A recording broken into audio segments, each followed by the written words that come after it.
Estás viendo José Vicente Hoy.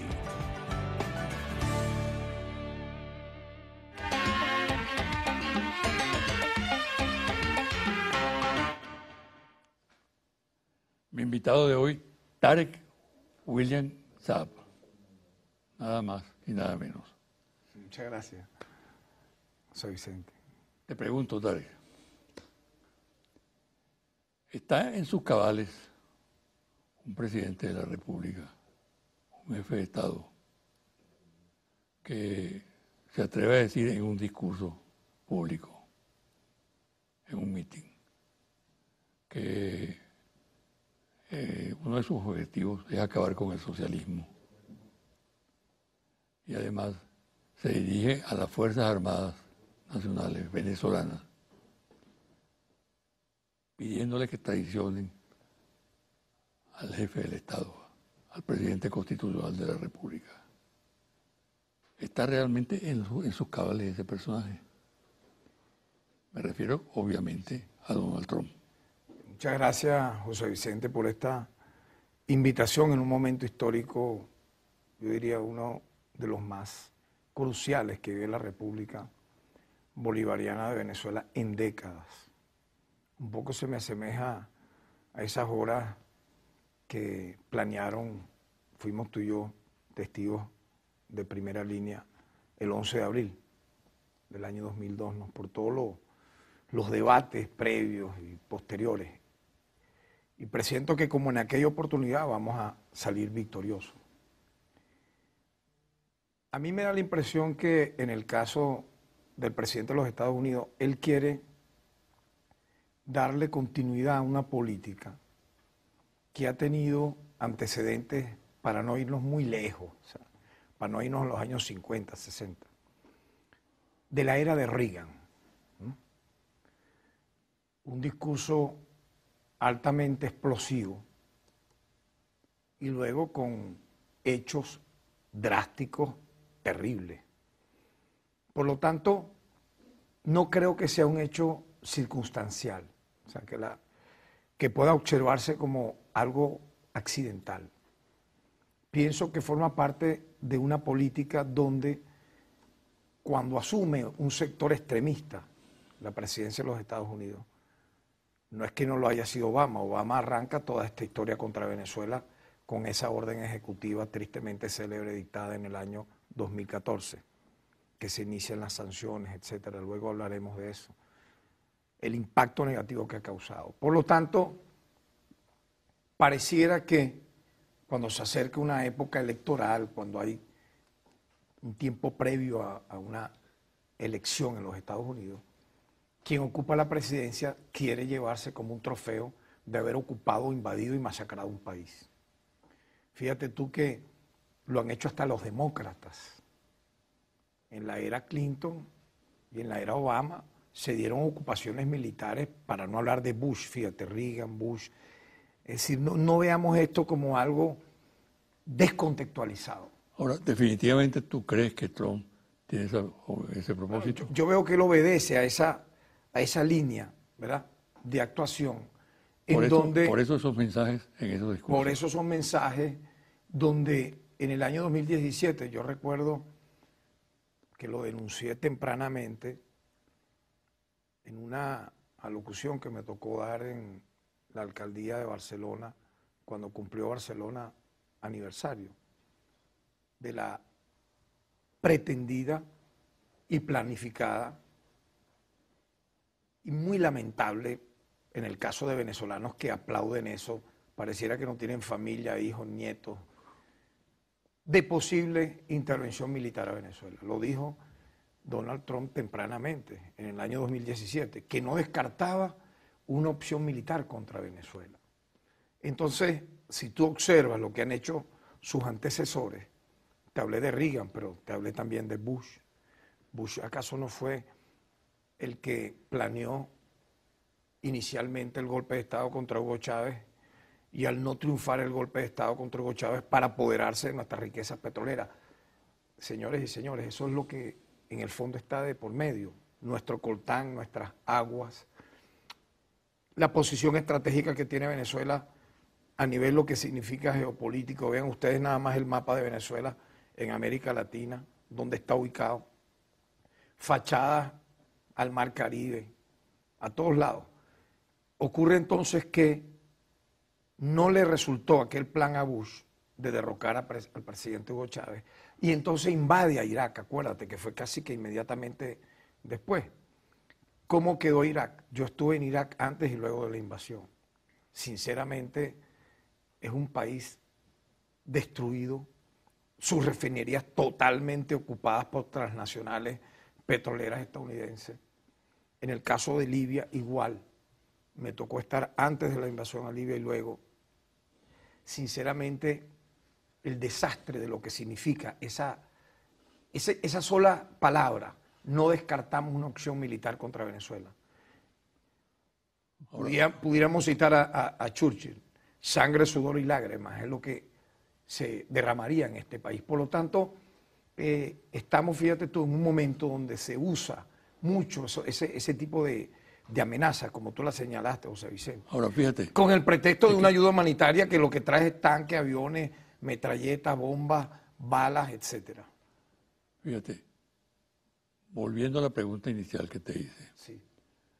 Ese discurso está en la línea de otros pronunciamientos. Por ejemplo, el Estatuto de la Transición aprobado por la Asamblea Nacional en desacato, ¿no? Un adefesio. Un adefesio porque allí se consagra, nada menos que por la vía legislativa, aunque sea espuria, pero se consagra la posibilidad de la disolución de la Fuerza Armada Nacional Bolivariana y que un jefe de Estado puede requerir la intervención de una potencia extranjera. Entonces, es un paquete donde participa la opinión del jefe del Estado norteamericano, del presidente de los Estados Unidos, y un apéndice de la oposición venezolana que llega a ese nivel verdaderamente insólito, ¿no?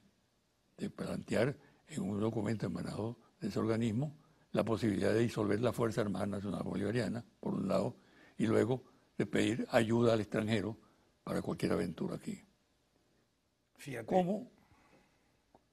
Yo quisiera que tú, que eres muy inteligente a la hora de dar respuestas, me explicaras o le explicaras a la audiencia cómo es posible que en pleno siglo XXI se estén adelantando al más alto nivel políticas de esa naturaleza, despreciables de todo punto de vista, negadoras de toda idea de humanidad y de principios de derecho y de paz.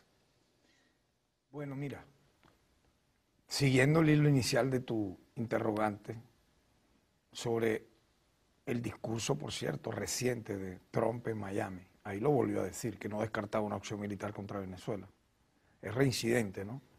Y vamos a ver Ahora, de quiénes se ha rodeado. Mucha gente dice que Trump es un loco. Con No lo lo cual creo. hacen una No lo ofensa a los creo. locos, ¿no?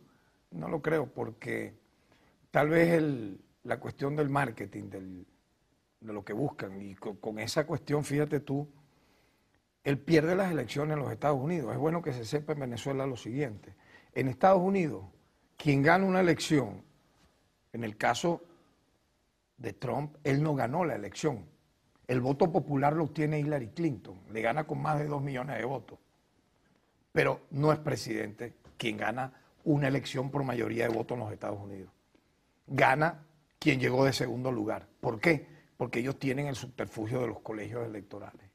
Entonces fíjate que pareciera que todo tuvo una secuencia, porque ¿quién manda a los Estados Unidos? El complejo industrial militar, de propaganda transnacional de medios, todo eso que ya sabemos, el Pentágono, etcétera. Entonces fíjate, tu pregunta tiene una serie de subinterrogantes y a la vez respuestas, como la siguiente.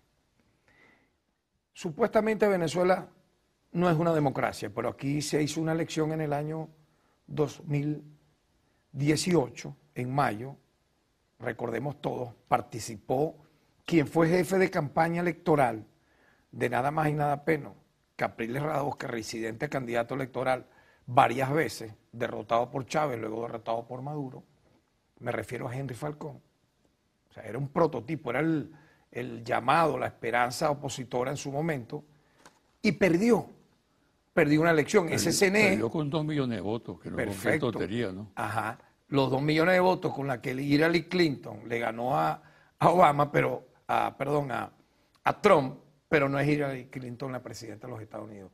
O sea, allá es al revés, allá el CNE, yo no sé qué CNE hay allá. Y otro candidato, un pastor evangélico. Un pastor evangélico. Sacó 1 millón de votos. Perfecto, y ellos reconocieron a ese CNE, que por cierto le dio la victoria a 4 gobernadores opositores que están en sus estados. Exacto. Ejerciendo el poder ejecutivo regional. Entonces, fíjate, nada es casual. ¿A quién colocan ellos como protector de la democracia venezolana para restaurarla?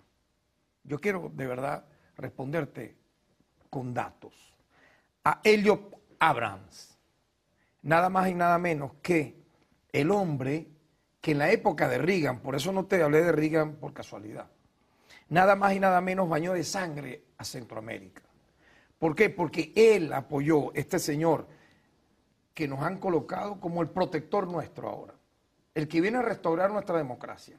En la época de Reagan bañó de sangre Guatemala y El Salvador, porque dirigió masacres, genocidios en ese país, y fue judicializado por ello. Es más, fue protector nada más y nada menos que de Noriega, que luego que Estados Unidos lo desecha, lo puso tras la reja, etcétera, etcétera. Pero algo peor, fue procesado en el año 91 por el tristemente célebre caso Irán-Contras, donde hubo narcotráfico, lavado de dinero y por supuesto también guerra en Irán. Pero voy más allá. Él estuvo vinculado, este señor Elliot Abrams, al golpe de Estado contra el presidente Hugo Chávez en el año 2002. Por lo tanto, cuando tú vas hilando cada una de estas cosas, tú llegas a ese estatuto de transición que es un mamotreto jurídico, es una mamarrachada. Si tú te vas a lo que significa, por ejemplo, lo gráfico, un espantapájaro jurídico, algo que solamente ocurre psicológicamente hablando, en mentes trastornadas, porque fíjate tú, el artículo 29 de ese estatuto que tú acabas de mencionar, que es un estatuto nazifascista, no tiene democrático absolutamente nada. Aparte, imagínate tú un país como el nuestro, que fundó ejércitos en toda América, de la mano de Bolívar, de Sucre, de Miranda. Entonces, se nos plantea no solo la disolución de la Fuerza Armada Nacional Bolivariana, sino que el artículo 29, José Vicente, te habla directamente de autorizar nada más y nada menos que una invasión a nuestro país. O sea, se tiene que ser bien apátrida, bien antivenezolano, incluso con una mentalidad de criminal de guerra, para colocar un artículo como este, que me llama mucho más la atención que cualquier otro, dentro de ese esperpento que es ese innombrable estatuto de transición, donde un sujeto que nadie eligió, nadie lo eligió. Eso es muy cómodo. Imagínate, yo fui gobernador del estado de Anzoátegui, ¿tú te imaginas que yo, un ataque delirante en la Plaza Bolívar o en el Boulevard de Barcelona, agarre y con una hoja en blanco diga, me declaro presidente de Venezuela? Eso se puede tomar en serio, José Vicente. No, pero entonces los Estados Unidos, apenas este sujeto hizo eso, declaró que él era el presidente y sus satélites, países satélites así lo reconocieron. Pero yo doy un dato que lo he dicho y lo voy a repetir en tu programa que tiene tanta sintonía y prestigio. Emboscó, este señor innombrable, usurpador del poder, emboscó al primer vicepresidente y al segundo vicepresidente de la Asamblea Nacional, que no fueron ni siquiera informados que él iba a autoproclamarse usurpador del poder, nada más y nada menos ese día de enero, tristemente pasará a la historia como una reedición, habíamos hablado del golpe de Carmona, del 11 de abril. Entonces, la propia oposición, hay que decirlo, el factor opositor no está nucleado en todo esto que aquí estamos mencionando, porque yo no es que vaya a decir que... Es importante eso que tú estás diciendo, sí, por lo siguiente. Ajá. El diario El País de Madrid, correcto, antichavista, a capa y espada, ¿no? Acaba de publicar una nota muy interesante que dice que la actuación de Trump y el manejo que le está dando los Estados Unidos, concretamente los órganos de poder en Estados Unidos, a la política, está opacando a la oposición venezolana. Bueno, No es que la está opacando. la borró. Es que la disolvió. La oposición venezolana no existe. No existe. Existe porque tiene detrás a los Estados Unidos, únicamente.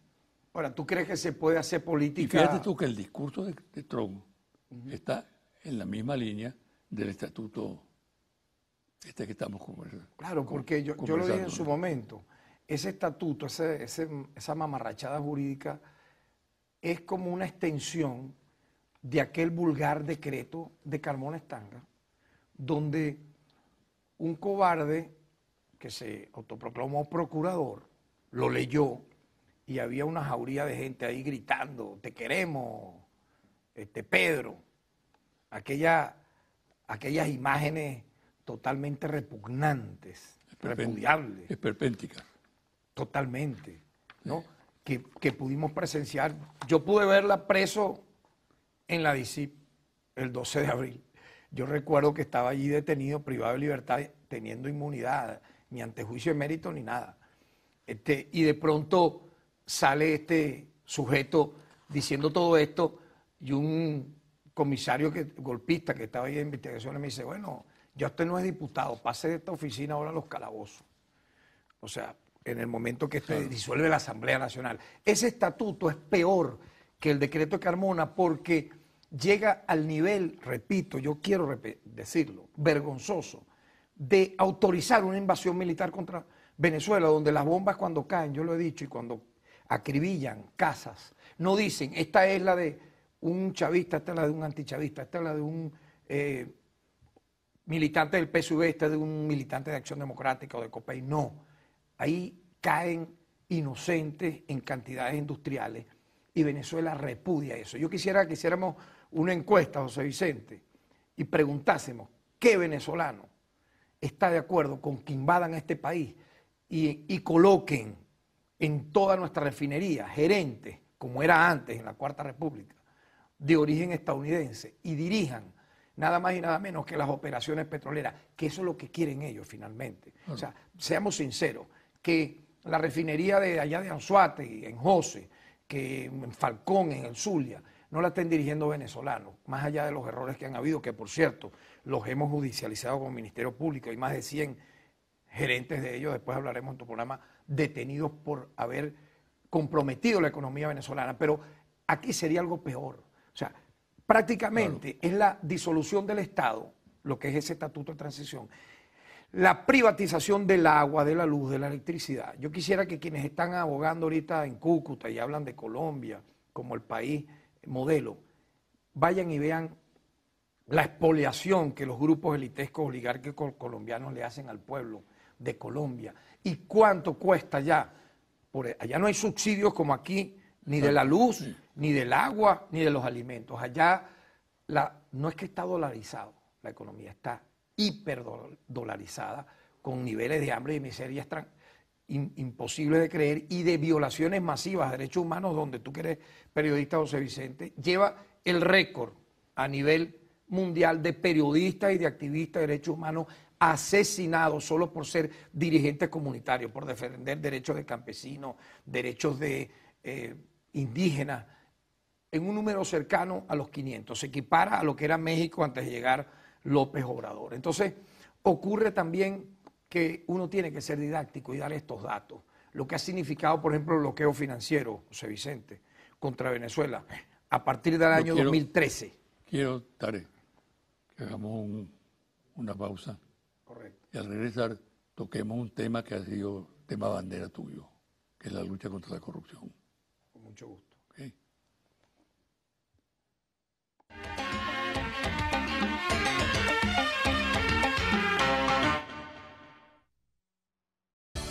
Estás viendo José Vicente Hoy.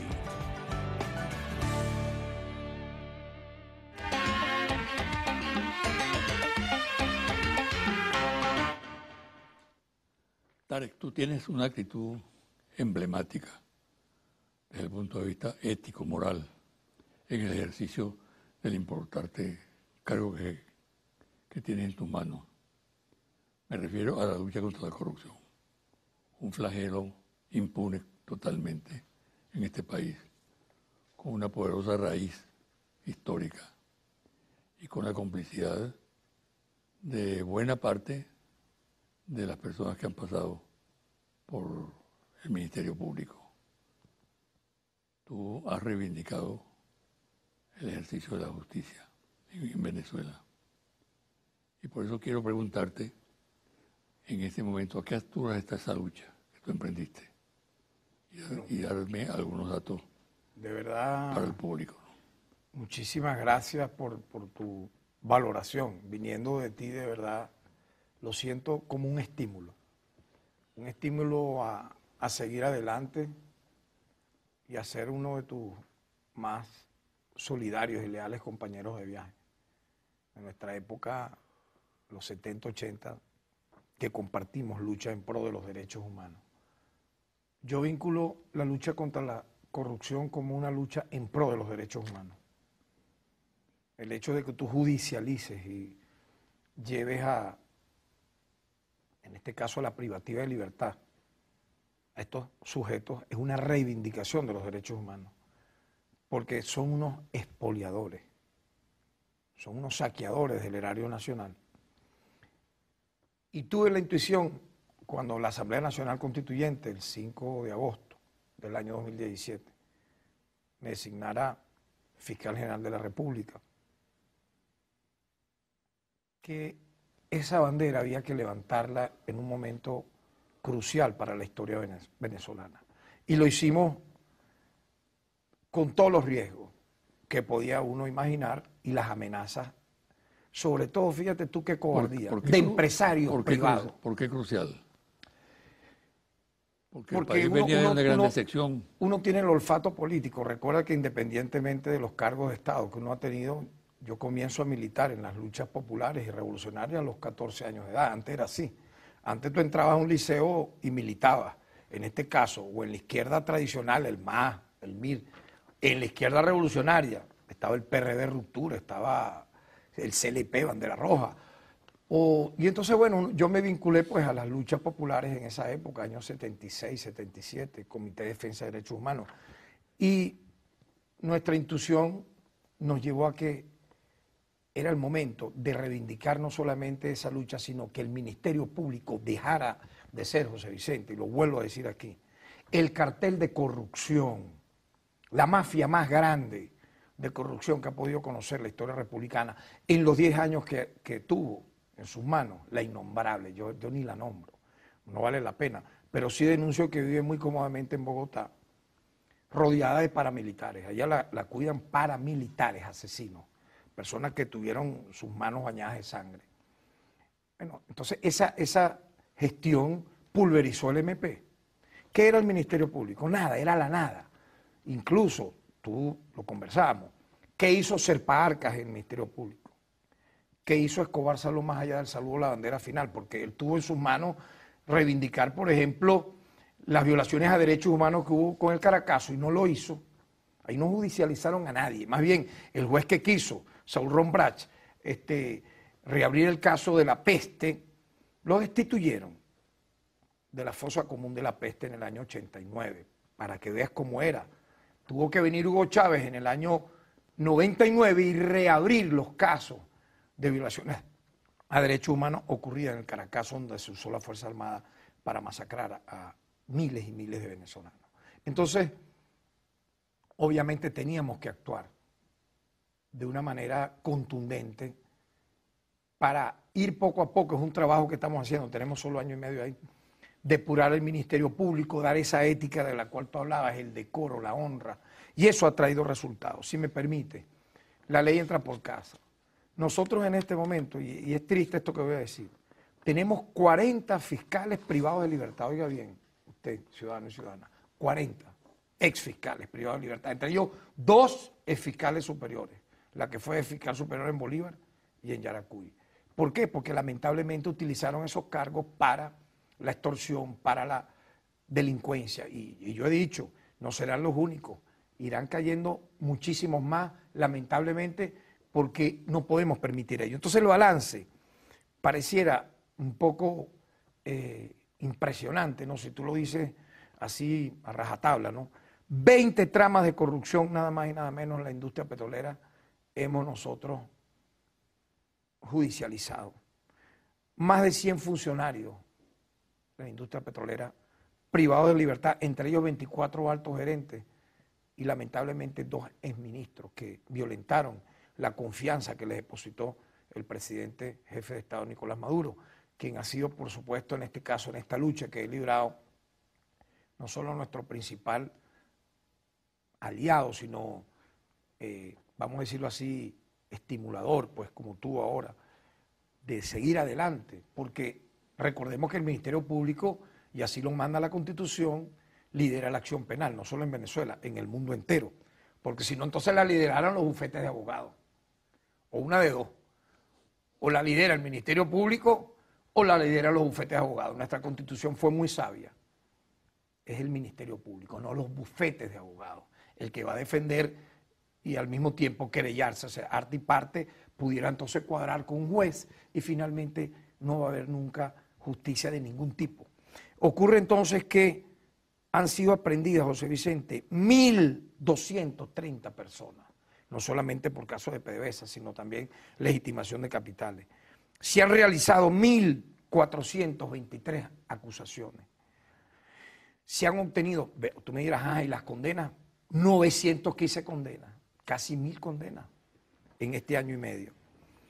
Por el fraude importador, que te llamó la atención mucho, me preguntabas antes, el tema del blanqueo de capitales, legitimación de capitales, 22 personas detenidas y se han ocupado 51 empresas. Aquí antes los empresarios eran intocables.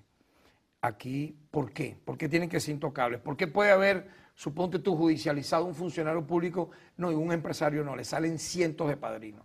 Fíjate tú el caso este, por ejemplo, de cuando le falsifican la firma a nuestro buen amigo José David Cabello. Le falsificaron la firma y alguien prestó una cuenta para que le cayera allá en China 1.600.000 euros. No sabía esta persona que le iba a caer 1.600.000 euros. O sea, no, él dice, yo presté mi cuenta, pero ¿acaso te depositaron 2 lochas? Bueno, esas personas todas están detenidas, para que veas que no solamente el caso de tema de PDVSA o de legitimación de capitales, también casos, vamos a decir, más pequeños, porque las faltas también tienen que ser, como tú bien sabes, José Vicente, sancionadas. Entonces, es un balance que va más allá. Tú has sido un luchador importante del tema del narcotráfico, o sea, luchar contra el narcotráfico, denunciarlo, siempre en tu columna, me acuerdo, en el Universal y ahora en Últimas Noticias, ¿no? Fíjate tú, y si me permiten, porque estas son cifras que uno tiene que leer textualmente. En el 2018 ingresaron 14.774 casos al Ministerio Público. Tú sabes lo que hemos logrado nosotros, lo que no hizo la anterior fiscal general de la República, que ella lo que hacía era sobreseer casos de traficantes de drogas. Eran más los casos de sobreseimiento que de condena. Hemos logrado 13.756 imputaciones en la lucha contra el tráfico de drogas. Se rompió la tendencia que teníamos antes de producir más sobreseimiento que acusaciones. Se realizaron 7.447 acusaciones y por debajo, ve cómo quedó ahora la cifra, de 4.886 sobreseimientos, referidos más que todo a casos de consumidores de droga, o sea, personas que consumían, no estamos refiriendo a traficantes, ¿verdad? Y se lograron 2.612 condenatorias en apenas un año y pico que llevamos de nuestra gestión. Igualmente, por supuesto, el auxilio de los órganos de justicia, se incautaron más de 44 toneladas de droga, 28 aeronaves, 14 embarcaciones, 828 vehículos, 340 armas, 10 inmuebles y 1.663 equipos de telecomunicaciones, entre otros. Es decir, igualmente la lucha contra la corrupción, porque cuando está esa lucha se ocupan, eso nunca había existido aquí. Nosotros hemos logrado la ocupación de fincas, estilo Falcon Crest allá, por ejemplo en Anzoátegui, maquinaria, fíjate, solamente una banda donde está involucrado el exalcalde de Guanta, Jonathan Marín, los hermanos urbanos Fermín, el expresidente de la Faja Petrolífera, el Orinoco, Pedro León, y todos ellos, prácticamente ocuparon territorialmente el estado de Anzoátegui. Querían comprar equipos de béisbol, de básquet, al peor estilo de las mafias de las drogas, ¿no? Entonces, por eso te vinculé las dos tramas, ¿no? Corrupción y drogas, porque copian ese mismo estilo. Y al final, ¿a quién desfalcan? A la ama de casa, al trabajador, al empleado público, al joven, al estudiante. Entonces, fíjate, 1.200 maquinarias solamente a este grupito de los Urbanos Fermín. Ahora, ¿dónde están?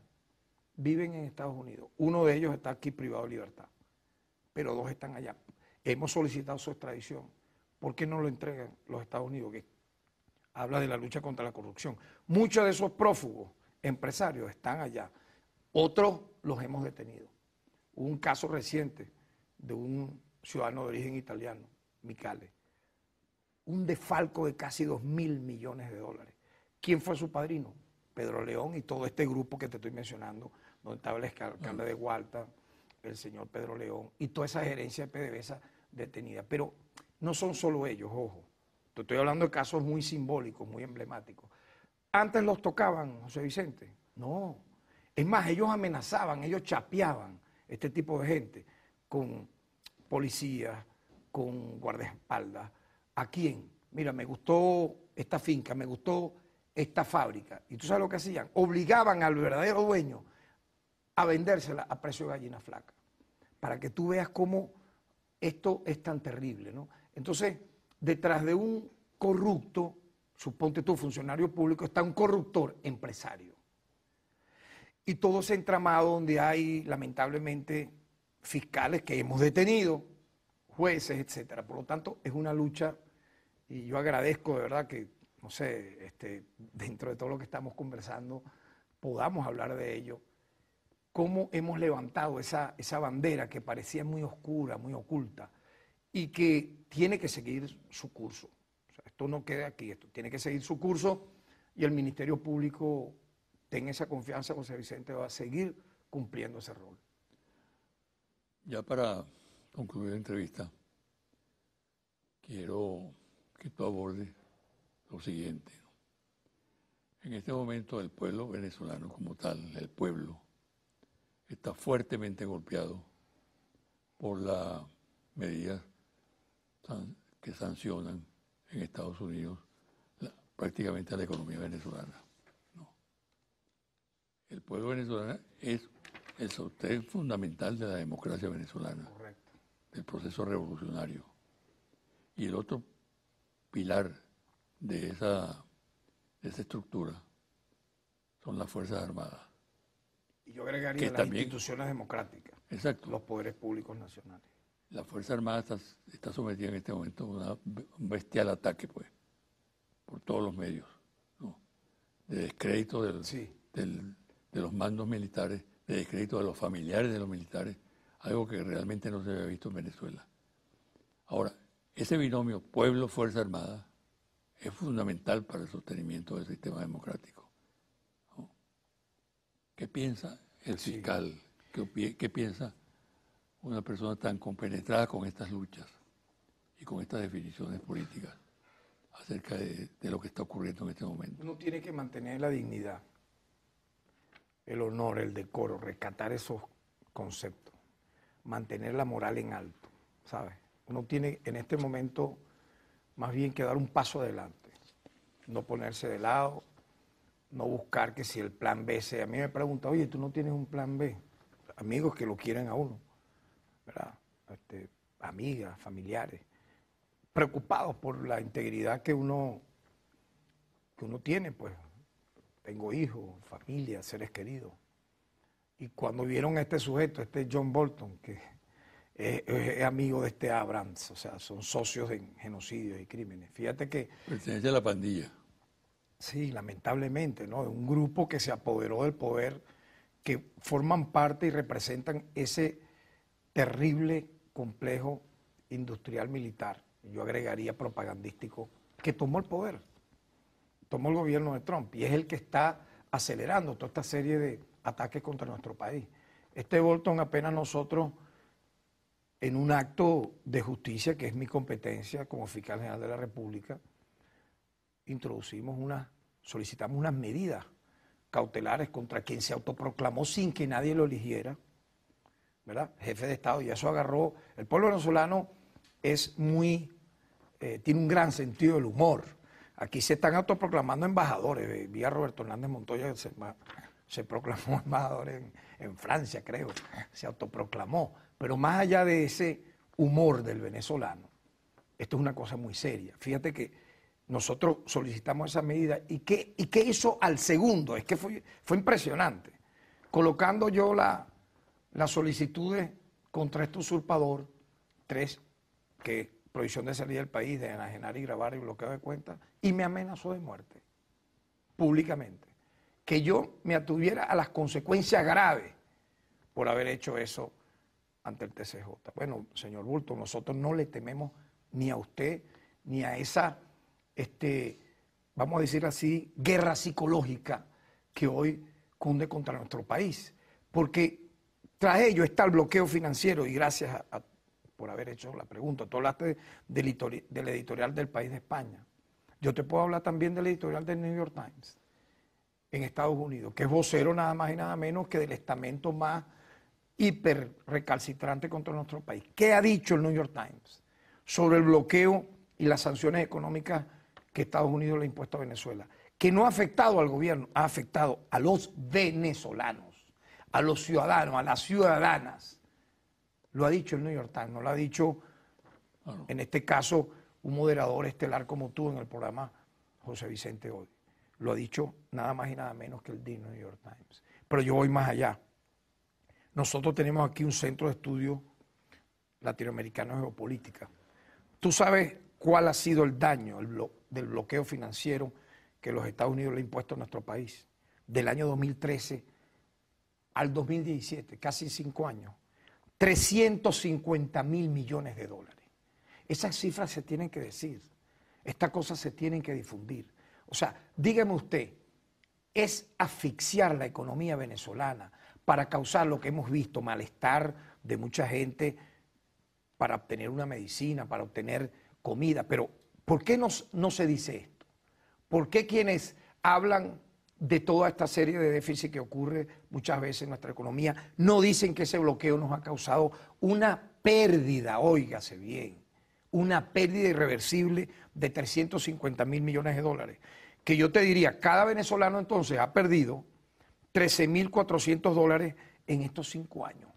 Somos más de 30 millones de venezolanos. Por lo tanto, el bloqueo, ¿verdad?, que con fuerza se vio mucho más a partir del 2015, 2016, 2017, ¿verdad?, no ha afectado que si a un empleado público, a un funcionario, a un ministro, no, ha golpeado escabrosamente a la ama de casa, al trabajador, al funcionario modesto de cualquier oficina. Y eso hay que repetirlo 1 y 1000 veces. La retribución es 20 millones de dólares. Entonces, fíjate, allá iba. Nos robaron 350.000 millones de dólares. Yo te robo 350.000 millones de dólares. Yo te retengo ahorita, en cuestión de horas, hace apenas unas horas, más de 13.000 millones de dólares en oro, en dinero allá en Citgo, ¿verdad? Y te entrego un caramelo de cianuro, te entrego un raticida. 20 millones de dólares. O sea, esto sinceramente es nauseabundo, es vomitivo, sí, lo que están pretendiendo hacer. Pero aparte el lavado cerebral, José Vicente, el lavado, la guerra psicológica que no cesa. ¿Para qué? Para producir finalmente la justificación y la excusa. Como uno ha escuchado, bueno, que nos invadan. Ajá. ¿Y qué ha ocurrido cuando invaden marines, países amigos, vecinos? Violaciones a las mujeres, masacres, fosas comunes, cementerios, ruina, destrucción. Esto es una ola estelar del pueblo, de la Fuerza Armada, no solamente de las instituciones democráticas. Reivindico ese papel de la unidad cívico-militar, pero también de la sociedad civil. Tenemos que tener un sentido de patria, sí, más allá de cualquier error que pueda haber tenido el Estado venezolano. Aquí nadie puede negar que aún existen subsidios, no solo, chicos, a los alimentos, sino a lo que implica los servicios básicos, transporte, luz, agua, teléfono, ¿Qué ocurriría? Pregunten qué ocurre en los países neoliberales con estos temas. Es imposible. En España mucha gente se lanza de un quinto piso todos los días. ¿Por qué? Porque los desocupan de sus casas, pequeños apartamentos, por un pago modesto o módico que no pudieron hacerle a un banco en cuestión de hipoteca. Entonces, con todo esto que yo he narrado, Venezuela quiere y necesita de la unidad nacional, de los empresarios honestos, decentes, que los hay, que tú los conoces, que yo los conozco, de los trabajadores que han sostenido a Venezuela en medio de esta crisis, y del alma pura, limpia, como dice el budismo en su más noble expresión, que es el noble sendero óctuple, buscar el camino recto, buscar el equilibrio. Yo llamo a eso, José Vicente, a buscar el equilibrio. Alejémonos de los extremismos y reivindiquemos la paz, como decían los hippies en los años 60. Peace and love no es una simple consigna. Yo creo que es el momento de todos esos sueños que nos llevaron a luchar contra la guerra de Vietnam, contra todas esas invasiones y ocupaciones en los años 60 y 70. Bueno, señor, le está ocurriendo a usted en Venezuela. Alce su mano en contra de la guerra, en contra de la invasión, y que reine la paz en nuestro país. Bueno, muchas gracias. Gracias a ti, José Vicente. Sigue adelante. Muchas gracias, de corazón. Una pausa y al regresar los confidenciales.